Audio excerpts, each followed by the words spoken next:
Pertolongan kita datangnya dari Allah, Tuhan yang Maha Esa, Tuhan yang pengasih dan penyayang, kiranya menganugerahkan berkat rahmat damai sejahtera atas ibadah kami dari awal sampai pada akhirnya nanti.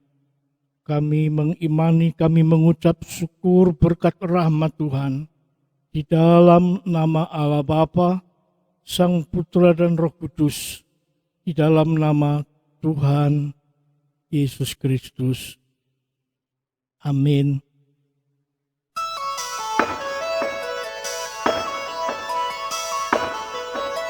Shalom, selamat mengikuti ibadah secara live streaming.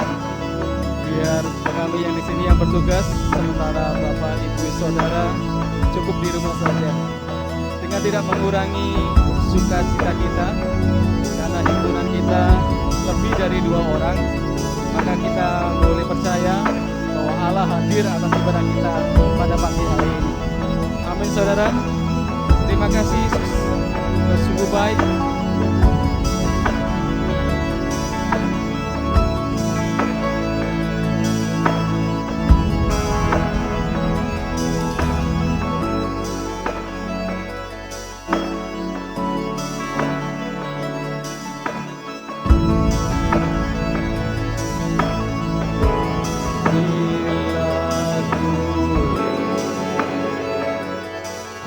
Hatiku tak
sama-sama katakan.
Saudara, mari kita siapkan hati kita.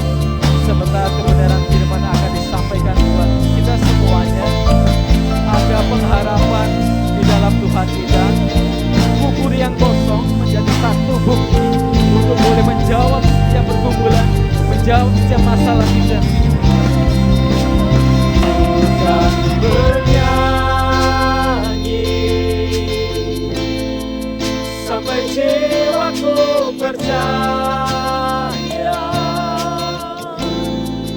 sampai hatiku mendengar lagu pengharapan. Bukan berserah, ku tahu aku tak sendiri. Ku yakin Kau mengasihiku,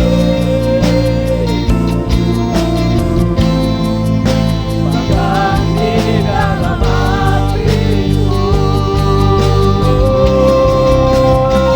Bukan bernyanyi sampai jiwaku percaya, sampai hatiku mendengar lagu pengharapan.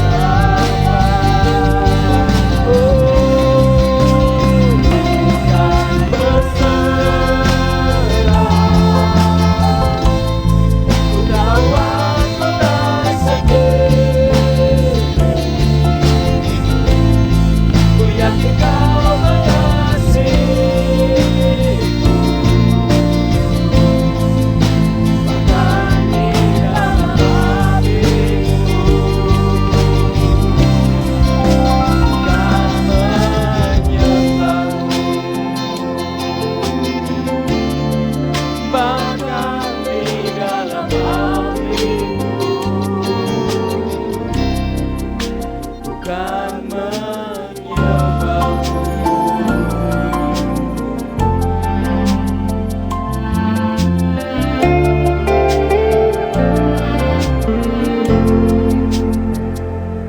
Waktu selanjutnya kami serahkan kepada hamba-Nya yang melayani firman Tuhan. Shalom Bapak Ibu Saudara yang diberkati, dilindungi Tuhan. Mengucap syukur bisa kembali melayani Tuhan, memberkati Bapak Ibu Saudara di rumah masing-masing. Berita firman Tuhan yang dititipkan pada saya hari ini, kita akan belajar sama-sama tentang stres. Bagaimana mengalahkan stres di tengah situasi corona hari-hari ini. Saudara, saya mengikuti beberapa berita dan sedih. Ada beberapa orang yang mengalami gangguan jiwa, bahkan depresi, gangguan obsesif, kompulsif, bahkan ada yang mengalami bunuh diri. Kasihan sekali. Ini tidak boleh terjadi. Kita harus benar-benar mengingatkan diri kita sendiri, keluarga kita, bahwa kesehatan jiwa kita itu sama pentingnya dengan kesehatan fisik kita. Nah, kita akan belajar apa itu stres, dan kemudian belajar dari kitab Amsal pasal 3 tentang hikmat mengalahkan stres. Saudara, dalam hidup kita sehari-hari pasti ketemu yang namanya masalah. Masalah-masalah yang berbagai macam itu membawa kita dalam satu kondisi yang namanya stres. Jadi bayangkan saja stres itu sebuah ruangan. Kita masuk ke sana. Dari masalah yang paling kecil sampai yang besar, itu membuat kita masuk ke ruangan stres. Artinya stres itu normal. Semua orang pasti ngalami yang namanya stres. Masalahnya bukan di stresnya itu. Masalah-masalah yang banyak itu ada 4 kategori. Kategori pertama, pressure, tekanan. Bisa dari suami atau istri yang menuntut kita merubah kebiasaan yang buruk, bikin berantakan rumah misalnya. Target dari bos, kerjaanmu harus selesai hari ini juga loh ya. Itu tekanan. Kemudian konflik. Konflik itu dari diri kita sendiri. Kita kepengen sesuatu, bingung antara 2 pilihan, mau pilih yang mana, jadi konflik. Kemudian frustrasi. Pengen sesuatu, batal. Pengen nikah, sudah persiapan setahun. Kurang beberapa hari, harus ditunda karena corona. Tunda kapan? Nggak tahu, nggak jelas. Waduh, frustasi. Kepengen jalan-jalan keluar kota, keluar negeri. Sudah beli tiket semuanya. Cancel. Ini frustrasi. Jangan dibayangkan frustasi itu besar masalahnya, enggak. Hal kecil, saudara pengen gado-gado, bakulnya tutup. Itu sudah jadi problem yang namanya frustrasi. Kalau krisis, itu masalahnya besar sekali. Ditinggal orang yang kita sayangi, tinggal mati, bangkrut, kena tipu besar-besaran, termasuk corona. Ini masalah yang serius, sangat besar.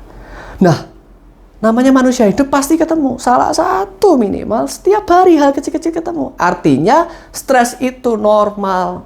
Masalahnya bukan pada stresnya, tetapi pada pintu keluarnya. Ada 2 pintu keluar. Eustress dan distress. Ini, saudara mau lewat pintu keluar yang mana? Eustress itu pintu keluar yang positif. Mengalami kemenangan. Bisa mengalahkan stresornya. Saudara biasa jualan. Customer datang ke toko, ke lapak saudara. Tiba-tiba, nggak ada yang berani datang. Harus putar otak. Cara jualan online gimana ya? Delivery service gimana ya? Ada muncul problem-problem. Kurirnya siapa? Ongkos kirimnya gimana? Jual harga berapa? Kalau kita ketemu solusinya, senyum, menang. Oh, aku sekarang sudah ngerti cara jualan online. Berkemenangan, tambah hebat berarti. Berarti kita bisa lihat, masalah itu tidak selalu berupa ancaman. Masalah tidak selalu harus kita lihat sebagai ancaman yang berbahaya. Masalah bisa kita lihat dengan kacamata yang lain, yaitu sebagai ujian kenaikan kelas. Tidak ada orang yang bisa naik level kalau dia tidak mau ikut ujian. Masalah kita perlakukan sebagai bahan ujian. Kita akan semangat untuk mengalahkannya karena kita mau naik kelas, termotivasi. Tambah kuat imannya, tambah dewasa, tambah apapun. Masalah juga bisa kita lihat dengan kacamata yang lain, yaitu sebagai protein untuk memperkuat, mempertebal otot kita. Otot-otot iman kita jadi lebih tebal karena kita selalu berdoa mengandalkan Tuhan. Kalau saudara mau otot saudara tambah tebal, saudara pergi ke tempat fitness. Di tempat fitness saudara tidak akan disuruh makan, disuruh minum. Saudara akan disuruh angkat beban berat supaya otot kita pecah dan menjadi lebih kuat dengan protein. Menjadi lebih tebal dengan protein. Karena itu kita harus lihat masalah tidak hanya sebagai ancaman, tetapi juga sebagai bahan ujian kenaikan level. Tapi ada beberapa orang yang gagal melihat itu. Lihatnya masalah itu ancaman saja. Akhirnya mereka masuk terdorong ke pintu keluar yang namanya distress. Depresi, gangguan kecemasan, mengalami obsesi kompulsif, psikosomatis. Itu orang-orang yang gagal melihat masalah dengan kacamata yang lain. Saya akan jelaskan secara singkat satu persatu. Depresi. Depresi itu ciri khasnya diawali dengan kekosongan, hampa, rasa tidak berharga, bingung mau ngapa-ngapain. Kalau ditanya, tidak punya tujuan hidup. Ada yang tambah kurus, tidak mau makan. Ada tambah gemuk, karena makan terus. Ada yang tidak bisa tidur sampai pagi, insomnia. Ada yang kebalikannya, tidur terus, hypersomnia. Dan akhirnya mulai berpikir untuk mati, minta Tuhan, cabut saja nyawaku, bahkan akhirnya bunuh diri. Ini menyedihkan sekali. Ini depresi. Yang kedua adalah gangguan kecemasan. Ini bisa karena seseorang yang kita sayangi, tidak bisa jauh dari dia. Aduh, dia di mana? Dengan siapa? Ngapain? Kok tidak ada kabar? Ini karena pikirannya terpusat pada dia saja. Terpusat. Ruang hati pikiran dipenuhi dia. Tidak bisa memikirkan yang lain. Akhirnya terganggu karena tidak seimbang. Dia terus. Nah, ini kena gangguan. Saudara, ada yang bukan seseorang, tetapi sesuatu. Itu bisa benda, barang-barang, atau hewan. nggak bisa keluar rumah. Kepikiran nanti anjing, kucing, burung, ikan ini yang kasih makan siapa. Akhirnya karena dipenuhi pikiran tentang hewan-hewan itu. Ada satu ibu dari umur 30 tahun, dia mulai khawatir kena kanker. 40 tahun dia habiskan hidupnya untuk belajar gejala kanker apapun dari kepala sampai kaki. Dia periksakan terus tubuhnya kemana-mana karena takut kena kanker. Umur 73 dia meninggal serangan jantung, bukan karena kanker. Tetapi sungguh disayangkan, kualitas hidupnya terganggu selama 40 tahun lebih. Dia habiskan banyak waktu dan biaya untuk periksakan tubuhnya untuk sesuatu yang tidak pernah ada. Saudara, orang kalau stres ini, saudara, bisa kebawa mimpi buruk. Mimpinya aneh-aneh, ganti-ganti, tapi temanya sama, perpisahan. Perceraian, diselingkuhi, ditinggal mati, kehilangan apa. Sampai kebawa sakit perut, mual, sakit kepala. Sangat-sangat menyedihkan. Yang ketiga, gangguan obsesi berlebih. Obsesi itu kepengen sesuatu harus dilakukan, ada dorongan. Dan kalau tidak dilakukan itu teriak terus, ayo lakukan, ganggu, sampai dilakukan. Kalau enggak itu seperti dalam diri itu teriak-teriak terus. Ada yang nyuruh. Nah, itu sampai terganggu. Ada yang obsesinya itu berupa dorongan untuk cuci tangan. Ini gangguan ini berulang. Berulang itu tidak 24 jam terus-menerus. Tapi bisa pagi, terulang lagi siang, terulang lagi sore. Terulangnya kalau ketemu pemicunya. Pemicunya ini misalnya wastafel. Ketemu wastafel, cuci tangan terus. Padahal 5 menit yang lalu baru cuci tangan dan dia tidak sedang pegang kotor-kotor. Kenapa? Karena terganggu, takut kotor. Sampai tidak berani ketemu wastafel. Karena begitu ketemu tidak tahan cuci tangan lagi. Ada yang mandi lagi. Kayaknya lihat apa-apa tuh kotor gitu.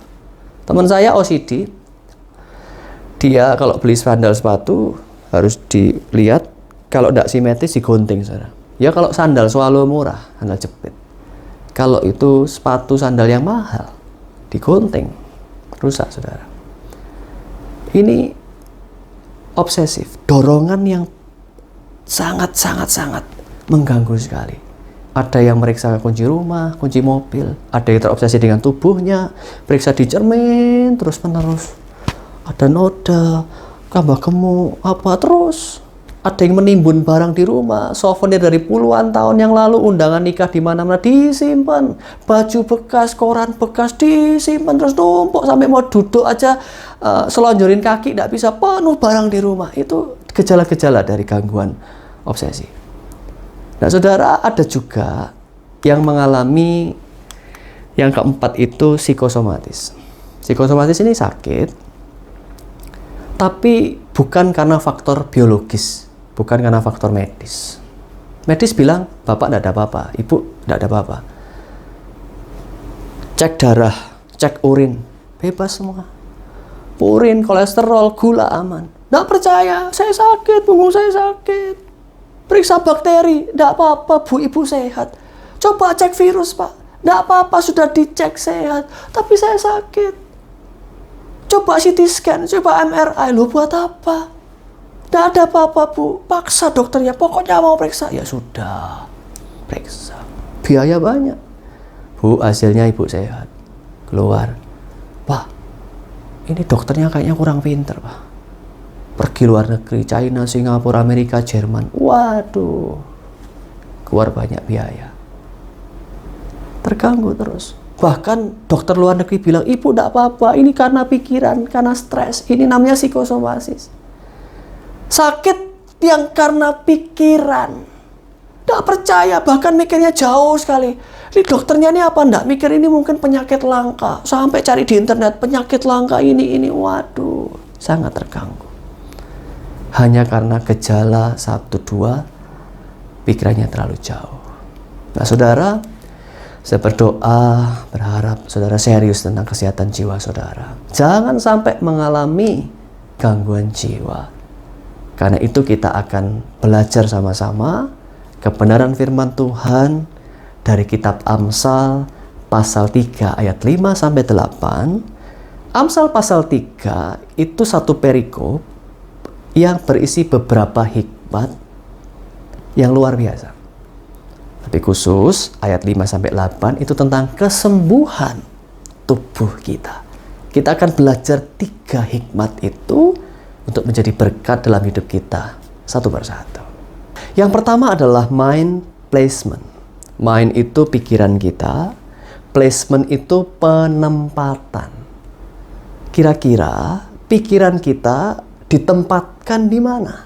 Apakah di bawah atau di atas kuasa Tuhan? Dunia ini mengajarkan kita untuk mengutamakan kekuatan pikiran. Saudara pasti pernah dengar, kalau kau berpikir bisa, pasti bisa.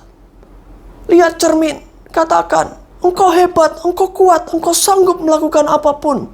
Engkau pasti bisa. Itu kekuatan pikiran. Loh, yang pasti bisa melakukan segala sesuatu itu bukan kita, tapi Tuhan. Ini berbahaya sekali. Karena orang yang mengutamakan kekuatan pikiran, sebenarnya filosofi di balik itu adalah membesarkan dirinya. Aku semakin besar. Padahal seharusnya biar Tuhan yang semakin besar. Biar aku yang semakin kecil. Amsal 3 ayat 5. Percayalah kepada Tuhan dengan segenap hatimu dan jangan bersandar pada pengertianmu sendiri. Menarik, kata batah itu mengandalkan Tuhan. Mengandalkan Tuhan. Nah, kata lab yang dalam bahasa Ibrani diterjemahkan ke Indonesia hati itu, lab itu sebenarnya bukan lever. Kalau kita mengerti hati itu kan lever. Bukan. Lab itu pikiran, perasaan, kehendak. Lab itu mewakili pikiran kita, mind kita, otak kita. Jadi perasaan kita itu timbulnya bukan dari organ tubuh yang namanya lever, hati, tetapi pikiran, perasaan, kehendak kita itu semua dari otak yang mengendalikan. Nah, firman Tuhan ini secara sederhana mau bilang, andalkan Tuhan, jangan andalkan logika dan perasaanmu. Nomor satu itu mesti Tuhan. Contoh prakteknya gimana? Saudara pagi-pagi bangun, rasa tenggorokan kering. Langsung kalau kita mengutamakan logika perasaan, loh, kok tenggorokanku kering? Aku kok batuk? Langsung mikir, loh ini kan gejalanya corona. Loh, aku kok ngalami gejalanya corona? Langsung bintik-bintik keringat dingin keluar. Itu keringat dingin keluar karena apa? Kita kena serangan panik. Kalau sudah kena serangan panik itu seperti orang kena serangan jantung. Gejalanya mirip. Tiba-tiba jantung dek dek dek dek dek dek dek dek dek dek. Dek dek. Loh, aku kok sesak nafas? Sesak nafas kan gejalanya corona. Waduh, tenggorokan kering, batuk, sesak nafas, aku kena corona. Panik, saudara. Panik. Ini menempatkan logika, perasaan di atas kuasa Tuhan. Seharusnya andalkan Tuhan, percaya Tuhan nomor satu. Kerasa ndak enak, langsung cari Tuhan dulu, doa. Selamat pagi Bapa, selamat pagi Yesus, selamat pagi Roh Kudus. Pagi ini kok nggak enak tenggorokanku, tanya. Roh Kudus menenangkan. Ojo gopo, ojo bingungan, woles wae, santai. Kamu itu terakhir minum itu masih sore, kamu ketiduran. Pantesan kering, AC kamarmu juga dingin, kamu juga capek, memang belum minum. Sana cari air hangat, jeruk nipis, madu kalau punya, minum dengan mengucap syukur. Tidak ada apa-apa. Roh Kudus yang ngajari kita. kita lakukan, tidak usah dipikiri, lanjutkan aktivitas, kita sehat. Itu mengutamakan Tuhan nomor satu. Kita terhindar dari gangguan kecemasan. Saya dari kecil pelupa, sangat pelupa, bahkan konyol. Ke sekolah naik sepeda, pulang lupa bawa sepeda, jalan kaki. Ke lapangan main bola, lepas sepatu, nyeker main bolanya.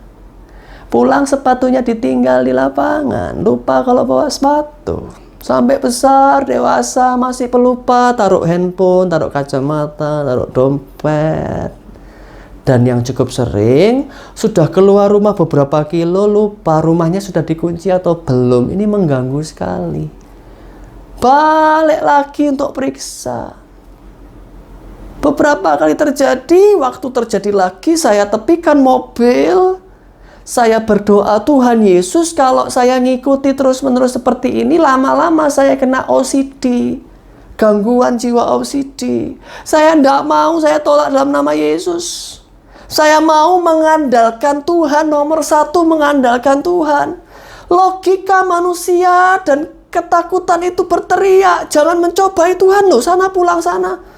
Periksa loh, enggak, ini bukan mencobai Tuhan. Sudah terjadi berkali-kali, saya tidak mau kalah. Saya sekarang mau belajar mengandalkan Tuhan. Bapak Ibu Saudara, kalau kita mau kerjasama sama orang, kita perlu percaya sama dia, kita mengandalkan dia. Kita mau investasi, kita perlu yang namanya ambil resiko. Ketika kita mengandalkan Tuhan, kita juga akan ketemu yang namanya mengambil resiko. Resiko ini harus kita jalani. Dan saya sudah membuktikan berkali-kali, Tuhan kita Allah yang hidup sangat bisa diandalkan, sangat bisa dipercaya. Saat saya berteriak, Tuhan, aku tidak mau kena OCD. Aku mau mengandalkan Engkau, aku akan ambil resiko ini. Saya pergi lanjutkan pekerjaan. Seharian sempat gelisah, kepikiran rumah. Ketemu orang yang kerjanya lambat, kudu marah. Pulang nyetir, ngebut, takut ada apa-apa dengan rumah, pengen sampai rumah cepet-cepet, mengganggu. Tapi terjadi beberapa kali lagi, akhirnya punya solusi. Keluar rumah, pastikan harus sudah terkunci. Tapi sudah punya solusi seperti itu, kadang masih luput, masih lupa lagi. Andalkan Tuhan lagi. Dan akhirnya merdeka, menang. Tidak ada lagi perasaan gelisah. Karena sudah berkemenangan. Tuhan sudah membuktikan dirinya. Bisa diandalkan. Itu hikmat yang pertama. Hikmat yang kedua, saudara.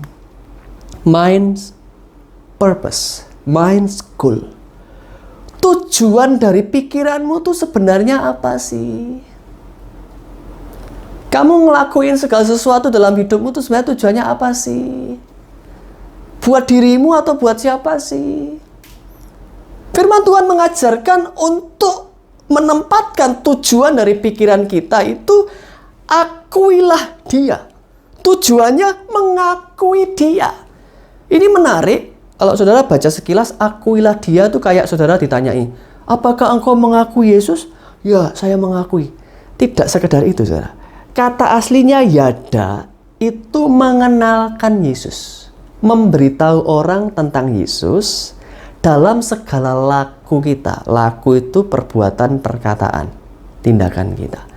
Artinya, kalau hidup kita punya tujuan, kita ngapa-ngapain itu kita sadar ada mata yang mengawasi. Mereka tahu saya anak Tuhan, saya harus menjalankan kebenaran. Artinya saya menjadi saksi, saya memperkenalkan Tuhan melalui perkataan, perbuatan saya, walaupun saya tidak ngomong, tak kenal no Yesus yo, enggak harus seperti itu. Dengan berbuat baik kita sudah memperkenalkan Yesus. Nah, ayat ini memberikan hikmat tentang tujuan. Ini cocok dengan orang yang mengalami distress apa, saudara? Saudara boleh pikir, cocoknya buat apa? Tujuan. Cocoknya buat Saudara tebak, apakah depresi, gangguan kecemasan, obsesif kompulsif, atau psikosomatis? Yang cocok sekali buat orang depresi. Kenapa? Orang depresi itu ngalami kosong, hampa. Kalau ditanya tujuan hidupmu apa, gak tahu. Motivasi hidupmu apa, gak ono. Cocok. Tuhan kasih tahu. Kalau kamu merasa kosong, hampa, ayo kerjakan tujuannya Tuhan. Kalau kita kosong, ndak diisi tujuannya Tuhan, setan jalan-jalan. Ada rumah kosong, diisi yuk, ajak gengnya masuk, kita jadi hambanya setan, mengerjakan tujuannya setan. Nah, kita kan ndak mau itu. Orang yang hari-hari ini susah rasa hampa kosong, dengar baik-baik. Engkau harus memilih mengerjakan tujuannya Tuhan. Caranya piye? Keluar dari rumahmu. Jangan di kamar saja. Nggak enak rasanya hampa, keluar dari rumah. Bukan minggat, bukan kabur, bukan. Lakukan kebaikan di luar rumah. Cari sesuatu yang saudara bisa berikan buat orang tidak mampu. Entah beras, minyak, masker, hand sanitizer, sabun, cuci tangan, apapun itu, pakaian bekas, tisu, apapun itu. Cari, kasih, dan jangan lupa ngomong, ini dari Tuhan Yesus. Kalau saudara tidak ngomong ini dari Tuhan Yesus, orang itu tidak pernah kenal saudara, nanti terima kasihnya akan tertuju pada saudara. Kita tidak mau itu terjadi. Yang kita mau, terima kasihnya orang itu datang kembali kepada Tuhan Yesus. Sehingga kita harus ngomong, ini dari Tuhan Yesus. Ini dari Tuhan Yesus. Gitu. Mengerjakan tujuannya Tuhan. Jadi saksi tidak gampang. Banyak jemaat praktek kebenaran firman Tuhan memberi pinter. Memberi persepuluhan taat. Memberi sedekah, ayo. Kunjungan yatim piatu, ayo. Mendoakan, ayo. Begitu bersaksi, gak berani. Lewat hidupku aja, alasan. Gak berani ngomong sebenarnya. Loh, padahal keluarganya yang belum percaya Tuhan banyak. Gak berani ngomong. Harus belajar. Belajar. Karena kalau mengandalkan kehidupan kita saja, kadang hidup kita tidak lebih baik dari orang lain. Nah, keluarga kita yang belum percaya Tuhan ini sedang menuju ke kekekalan, kebinasaan. Kasihan. Mereka tidak pernah dengar firman Tuhan, tidak pernah dengar lagu rohani, tidak ada orang lain yang deketi dia. Ya tugas kita. Itu kenapa Tuhan percayakan dia sebagai keluarga kita, sebagai sahabat kita, di kantor yang sama, di tempat pergaulan yang sama. Tugas kita adalah yang harus berbicara. Kalau kita belajar bersaksi, itu saudara sebagai jemaat yang belajar berkhotbah, itu lebih mengalami firman Tuhannya lebih nyantol.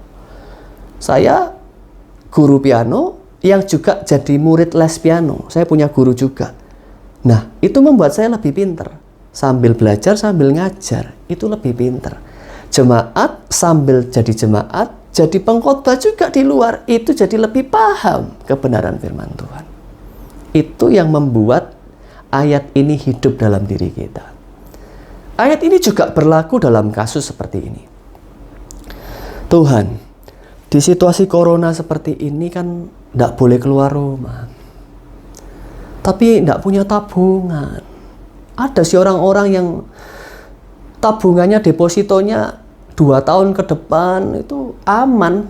Buat kebutuhan sehari-hari bulanan itu aman. Tapi orang-orang seperti saya, Tuhan, sangat membutuhkan penghasilan. Ada yang butuh per bulan, ada yang penghasilannya harian, asisten rumah tangga, penyanyi band, pemain band, guru les, itu jam-jaman harian, sopir ojol, servis-servis harian, sangat butuh.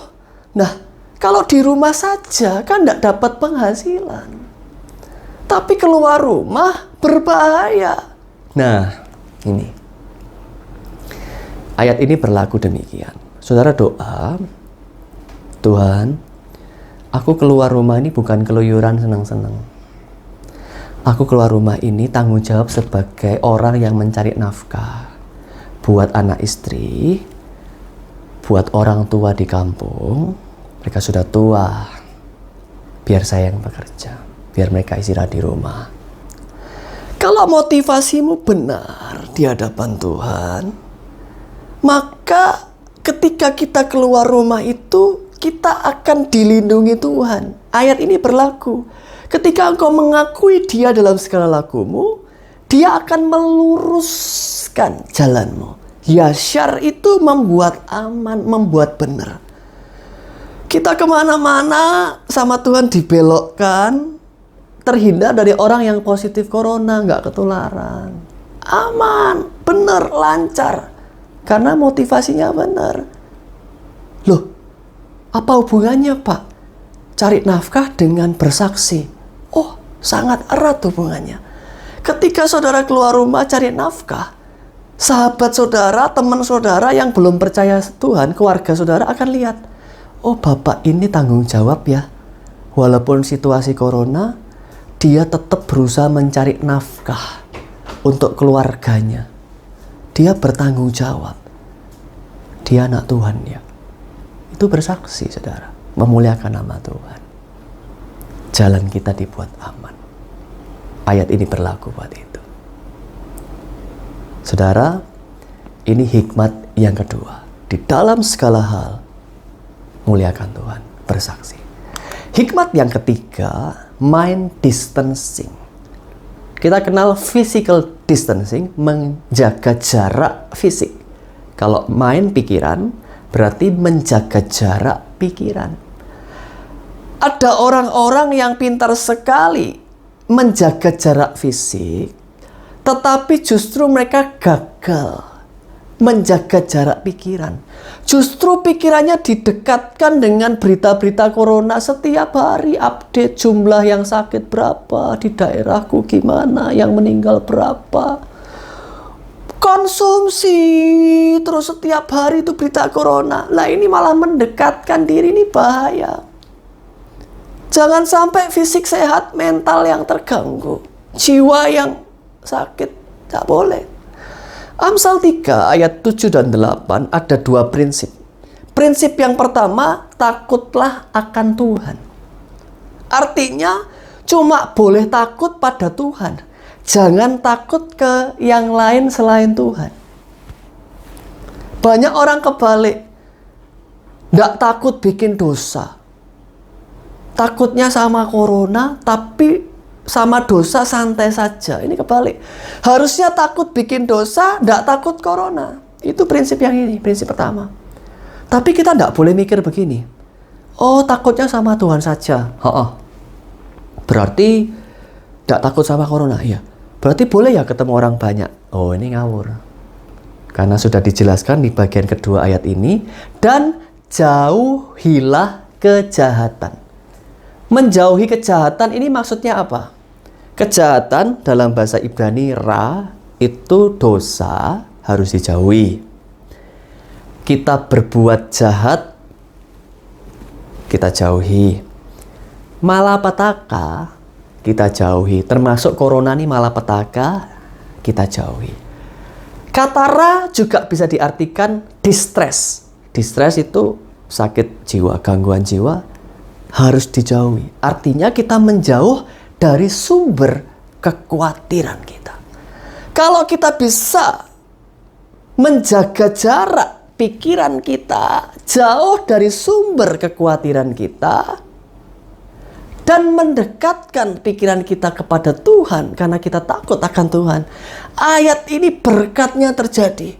Engkau akan mengalami kesembuhan. Tulang-tulangmu akan menjadi segar, sehat, panjang umur. Karena kita takut akan Tuhan dan bisa menjaga jarak pikiran kita. Masalahnya sekarang, bisakah kita menjauhkan diri dari sumber kekhawatiran kita? Apa sumber kekhawatiran saudara?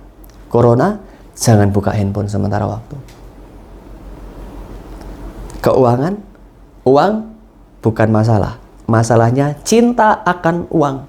Ada begitu banyak yang gagal memperlakukan uang sebagai hamba yang baik, tetapi memperlakukan uang sebagai tuannya, dan uang adalah tuan yang sangat jahat. Rasa cinta akan uang ini loh yang bisa menghancurkan hidup seseorang. Ini yang harus dikikis dengan cara kita rela, sukacita, belajar memberi. Terima kasih Tuhan buat hari ini. Kita sudah belajar 3 hikmat dari Amsal 3. Saya teringat kisah seorang anak sekolah yang selalu gelisah kalau mau pulang sekolah. Kenapa? Keseringan dibully. Saking seringnya, dia kalau mau pulang sekolah selalu cemas, khawatir. Aduh, nanti dibully lagi, dibully lagi. Harus lewat jalan itu. Dan biasa dicegat sama mereka. Nah, hari itu, pulang, dia sudah berharap. Semoga tidak ketemu. Semoga mereka lagi main kemana. Ketemu. Dari jauh sudah kelihatan. Waduh, lihat mukanya yang cengar-cengir. Sudah mau menggoda, mau membuli gini. Itu rasanya udah deg. Halo, apa kabar? Dia udah teriak-teriak gitu. Udah deg-degan. Tapi saudara, kali ini berbeda. Tiba-tiba dia lihat. Di belakang anak-anak itu ada satu orang pendekar yang sangat sakti. Yip Man. Dia lihat Yip Man. Itu seperti dia menempatkan pikirannya, mind placement-nya. Dia tidak lagi lihat kepada anak-anak ini. Dia lihatnya ke Yip Man-nya. Set. Tadinya wajah anak-anak itu jengkelin, menakutkan. Sekarang kelihatan lucu-lucu, tidak serem belas. Kenapa? Dia lihat Yip Man. Dia yakin dengan mudah Yip Man akan mengalahkan anak-anak ini. Sekarang dia yang tadinya jalannya takut-takut, dia jadi pede. Ganti anak-anak berandalan tuh yang heran. Loh, mereka gak sadar di belakangnya ada Yip Man. Sama. Kalau pikiranmu dipenuhi dengan corona di mana-mana, kotor pikiran kita karena corona. Kita bisa kena gangguan, kecemasan, depresi, psikosomatis, obsesif, apapun. Belajar lihat dengan mata rohani kita. Ada Yesus. Ada Yesus. Tempatkan pikiran kita fokus pada Yesus. Yesus menjadi tujuan dari apapun yang kita lakukan. Mengakui Yesus dalam perbuatan perkataan kita. Dan kita menjaga jarak dari malapetaka itu. Takut akan Tuhan. Takut berbuat dosa. Dan berkat Tuhan terjadi dalam hidup kita. Mengalami kesembuhan. Mengalami perlindungan. Saudara, mari kita hidup sebagai orang yang berkemenangan. Pilih jalan keluar eustress. Orang yang distres, orang yang gak mau ngapa-ngapain kena masalah. Ngeluh, cuma bisa makan, tidur, BAB, ngeluh, repeat, ulangi lagi.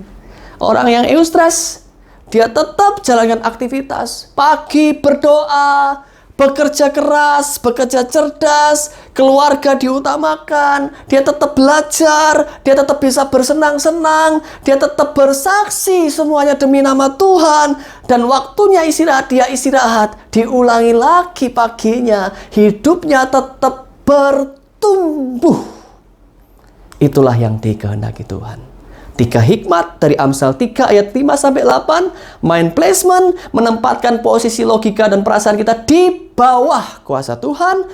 Yang kedua, mind goal, tujuan dari apapun yang kita lakukan adalah bersaksi memperkenalkan Tuhan kepada orang-orang di sekitar kita. Dan ketiga, mind distancing, menjaga jarak pikiran kita dengan sumber kekhawatiran kita. Dan menjaga jarak pikiran kita mendekat kepada Tuhan Yesus.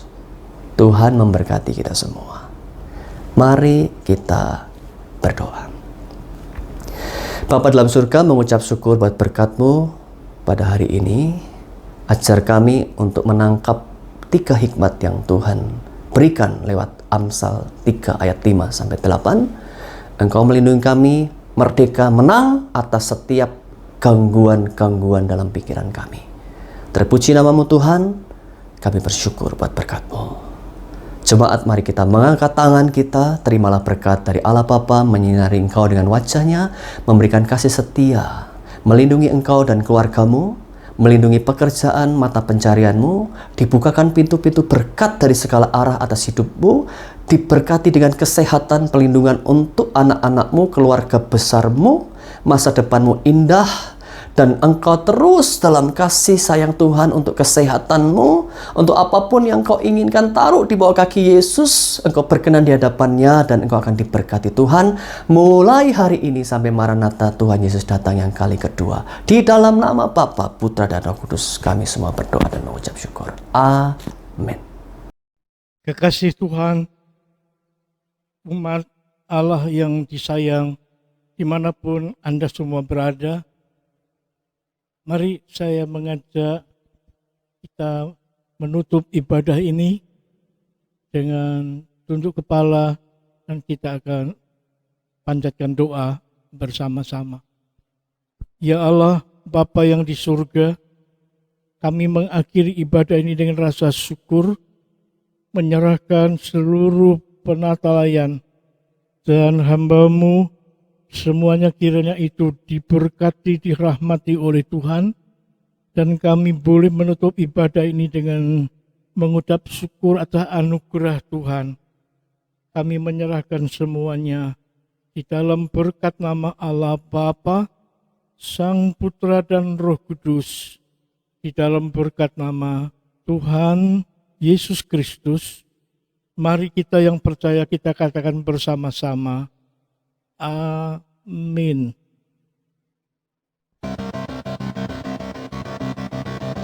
Mengucap syukur, jikalau ibadah boleh berjalan dengan baik, tetap semangat di dalam Tuhan, tetap andalkan Tuhan di dalam segala sesuatu, karena dialah pengharapan saudara saya.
tim yang terlibat dalam pelayanan.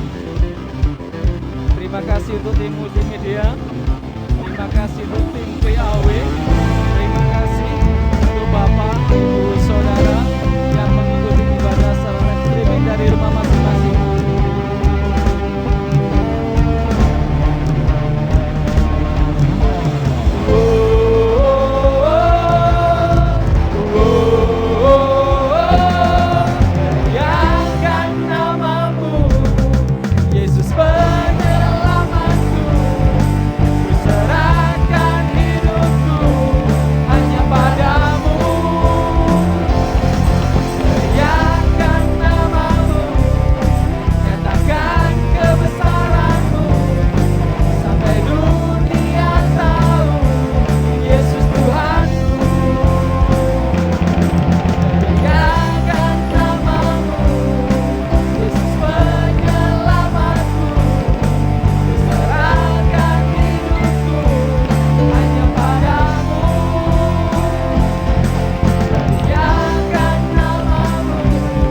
close my eyes and colors fly.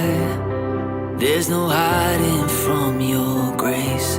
I can't deny your heart for mine, and its unrelenting chase. I was on the edge of deception, caught up in my own hesitations, until your love took over me. So I let go and I let love show me life like it's supposed to be.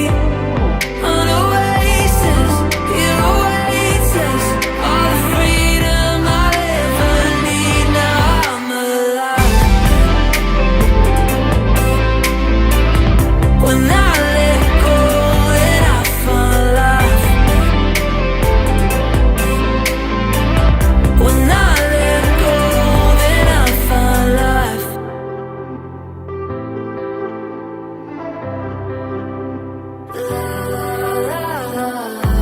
The higher way is calling me to a life unlike before. The Father's heart is beckoning, and I can't resist no more. Lead me in the ways of devotion. I don't wanna get caught in the motions. My heart is only for you, Lord. So I let go and I let love show me life like it's supposed to be. On oasis, it awaits us, all the freedom I ever need. Now I'm alive. When I let go, then I find life. Oh la la, oh la la. When I let go, then I find life.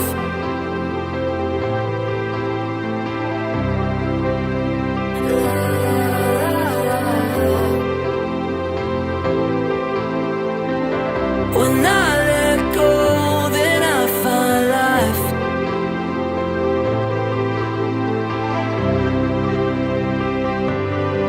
So I let go and I let love show me life like it's supposed to be.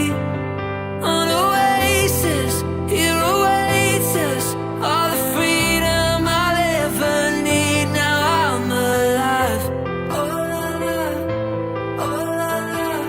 When I let go, then I find life. Oh la la, oh la la. When I